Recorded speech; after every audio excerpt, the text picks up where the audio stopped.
Every morning, she stood at the same bus stop, same gray coat, same tired eyes, and every morning, the single dad stopped to help her. A smile, a warm cup of coffee, sometimes just a moment of kindness. He thought she was a stranger. He thought she was just another soul trying to survive the world. But on the day she finally spoke, really spoke, she told him something that shattered everything he thought he knew about her and about himself. Every morning at 6:15, before the sun had even swept across the neighborhood rooftops, Adam Malik pushed his old stroller down Maple Avenue. His 6-year-old daughter, Noor, half asleep under her pink blanket, mumbled soft dreams while he walked. This routine, this peaceful little march through morning air, was the one part of his day that felt predictable. Being a single dad wasn't easy, especially after his wife passed 2 years ago. But Adam clung to routines the way a drowning man clung to driftwood. And every morning, he saw her, the woman in the gray wool coat. She stood at the same bus stop, leaning forward slightly, clutching her bag to her chest like she was trying to hold herself together. She had the kind of tired eyes that made Adam wonder how many nights she had gone without sleep. Her black hair was always pulled into a loose bun, messy at the edges. No makeup, no jewelry, just a face that looked like it had carried too many quiet storms. She never asked for help, never made eye contact, but she never looked annoyed when he approached. She simply existed quietly, almost invisibly, as if she was trying to take up the least space possible in a world that had already taken too much from her. The first time Adam stopped, it was because the weather had turned. The wind was freezing, and she didn't have gloves. He hesitated before speaking. He didn't want to scare her, but kindness had become instinct for him.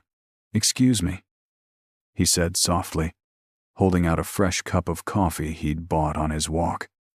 "You look cold. Please, take this." She blinked, surprised, like no one had addressed her in days. She accepted it with both hands, whispering something he didn't quite hear. "No problem." He smiled. "I pass by every day. If you ever need anything, I'm around." End quote. I'm quote. She only nodded. From that day on, it became a silent tradition. Every morning, a fresh cup of coffee. Every morning, a gentle nod from her. Every morning, Adam wondered who she was and what pain had carved itself into her expression. Noor, curious and unfiltered like children often are, began waving at the woman each day. Sometimes the woman hesitantly waved back. Sometimes her lips quivered in what almost looked like a smile, but she still never spoke more than a whisper, still never introduced herself, still stood like someone expecting the world to collapse at any moment. And Adam, whose heart was soft in all the ways life had tried to harden it, felt something new each day he saw her. Concern, recognition, a strange pull he couldn't explain.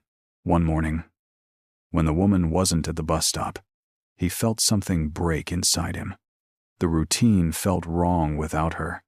The world felt wrong.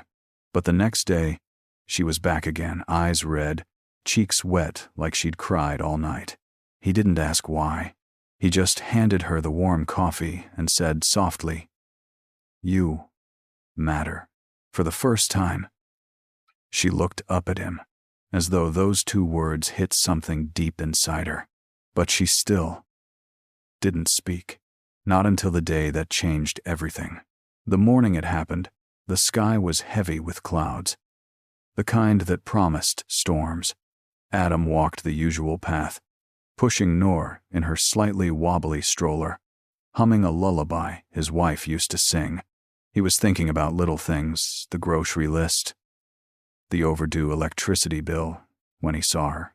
The woman was standing in the middle of the sidewalk, not at the bus stop. She looked different today, shaking, holding her phone with trembling fingers, eyes wide like something inside her had just snapped. "Are you okay?" Adam asked immediately, stepping closer. Did something happen? She opened her mouth, but no sound came out. Only air. Only panic.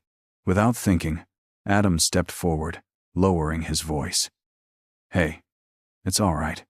Whatever it is, you don't have to face it alone." Noor climbed out of the stroller and gently held the woman's hand. "Auntie, you're crying." The woman collapsed onto a nearby bench, covering her face, her shoulders trembling violently. Adam sat beside her, keeping a respectful distance. "Talk to me," he said. "Just talk. Whatever it is, I promise to listen." For nearly 2 minutes, she tried to speak. Finally, her voice cracked through the silence. My name is Layla." Adam felt shock ripple through him.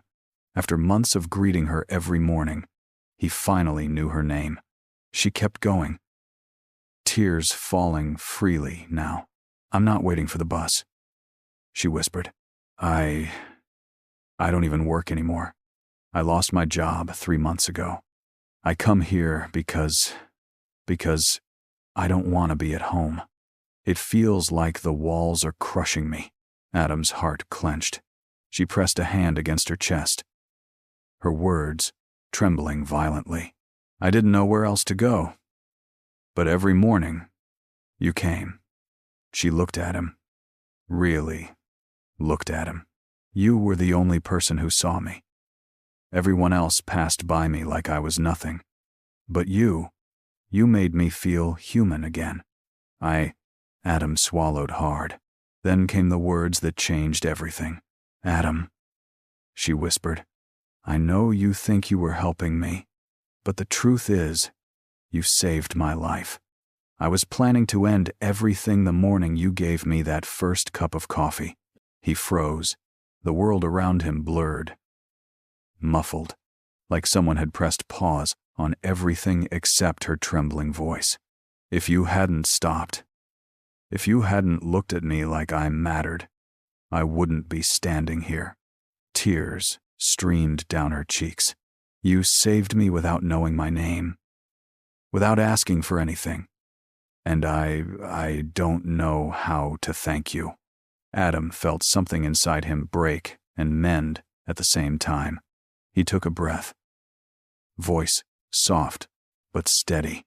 "Layla, you don't need to thank me. You being here, that's enough." She shook her head, eyes shining with something new, something like hope. "No, that's not all I want to say." She wiped her tears, gathering courage like someone preparing to jump off a cliff. "Adam, every morning I watched you with your daughter, the way you love her, the way you speak to me, and she hesitated, then whispered words he never expected. "I want to live again. And I want to try with you, if you'll let me." Time stopped, completely. Noor tugged at Adam's sleeve. "Daddy, she can come with us, right? She looks like she needs us." Adam's eyes softened. He had spent years learning how to survive alone. But maybe he didn't need to anymore. Maybe they both needed each other. He reached out and gently took Layla's trembling hand. "I'd like that," he said, "one step at a time, together, for the first time since he'd ever seen her." Layla smiled, a real smile, a beginning. The ending message: there are people you pass every day who carry battles you know nothing about. Sometimes the smallest kindness, a warm drink, a soft word, a moment of being seen can keep someone alive for one more day. And sometimes it saves you too.